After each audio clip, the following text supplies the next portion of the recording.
రాష్ట్ర ఫారెస్ట్ అకాడమీకి శంకుస్థాపన చేసిన ఉప ముఖ్యమంత్రి పవన్ కళ్యాణ్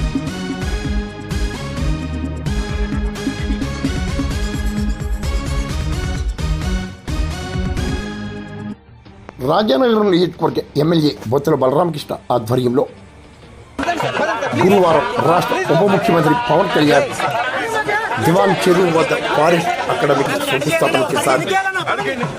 రాష్ట్ర పర్యాటక శాఖ మంత్రి కొందల దుర్గేష్, జనసేన మహిళా నేత బొత్తుల వెంకటలక్ష్మి, అటవీ శాఖ అధికారులు కూడా పాల్గొన్నారు. కోలాహలంగా ఫారెస్ట్ అకాడమీ శంకుస్థాపన వేడుకలు జరిగాయి.